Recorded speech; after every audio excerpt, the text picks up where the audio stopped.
In a year marred by tragic plane crashes, near misses, and terrifying air scares, there is yet another aviation mishap in the news. This time, a small private business jet carrying passengers crash landed in Oregon waters. Chief Transportation Correspondent, pilot herself, Maycay Beeler, has the story today. Maycay, what happened here? Well, you know, it was a scary ending to a flight that started pretty uneventfully when it took off from St. George, Utah. So ending, though, with an unexpected splashdown at its destination, Southwest Oregon Regional Airport in North Bend. 5 people, including the pilot, suffered injuries while landing after the aircraft, a HondaJet, overran or skidded off the runway into the water, landing into an adjacent bay about 100 feet past the end of the runway. According to reports, the plane was cleared for an instrument approach to the runway. Now, since the control tower at the airport was not staffed at that early morning hour, the pilot was told to inform other air traffic controllers when the plane was on the ground, but the controllers never heard from the pilot. So they called the airport, where a worker reported not seeing the plane on the runway or the ramp area. Well, it was in the water. The airport was closed briefly while the plane's occupants were rescued from the jet, which sustained damage to its nose. The occupants were taken to the hospital and the plane removed from the water by a salvage crew.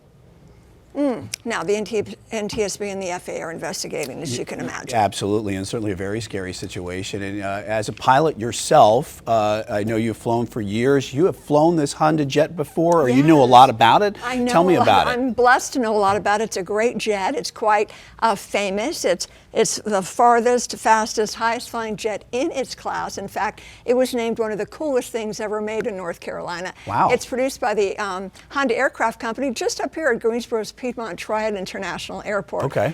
You know, it's better than the airlines, actually. It flies higher, 43,000 feet. We get above all the weather. It flies fast, 480 miles per hour.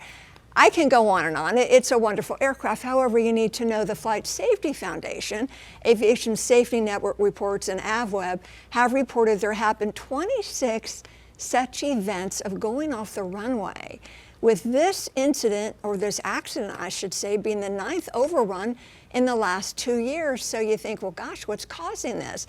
Is there an aircraft design or pilot training deficiency at fault? Is there a problem with the braking system, steering control, or is it pilot error? That's what the NTSB and the FAA have to determine. Yeah, and that's a lot of things that you're throwing in there, but there is some sort of coincidence when you have that many runway overruns or runway excursions. Like excursions, yeah. Yeah. Could there anything on the runway have had anything to do with it as well? Well, in this particular case, more than likely, we can only say it was a wet runway. So at the time of the accident, light rain in the area, light wind, so wind wouldn't have been a factor, but light rain means the runway was wet, and we pilots call that a contaminated runway. So what that means is more runway is needed to stop the plane than on a dry surface. We do have an onboard computer on the HondaJet. You plug in certain numbers: how heavy is the airplane, what's the temperature, is the runway wet, and different factors into it. And the computer will tell you how much runway is needed to land in wet conditions.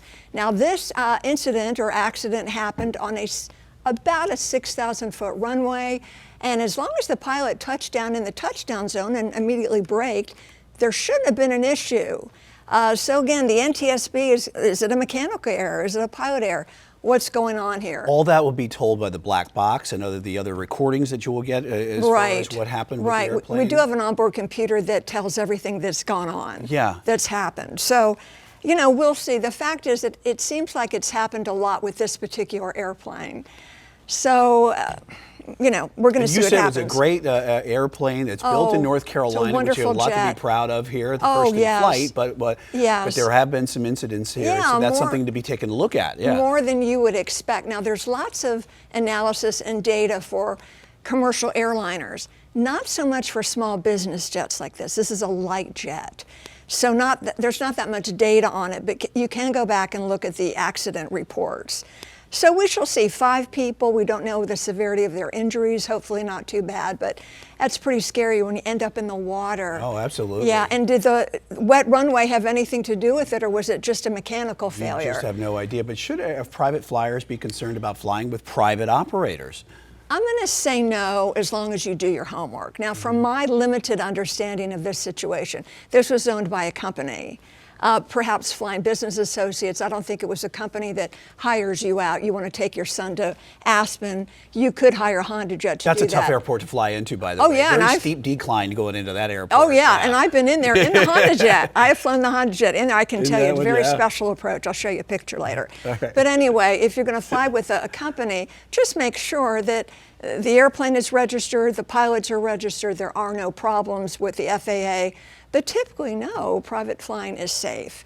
And the HondaJet's a wonderful aircraft. I know I'm not supposed to say that, I'm not being paid to say that, but as a fan of the airplane, having flown the airplane and trained on it, it's a wonderful, wonderful airplane. Larger picture here. We've seen a lot of plane crashes. We've talked a lot about it over the last 3 or 4 months or so like that. But are you saying, like, as an experienced pilot, is it just now that there's more of a microscope or a spotlight on these type of things that are happening, and we're just finding out more of these?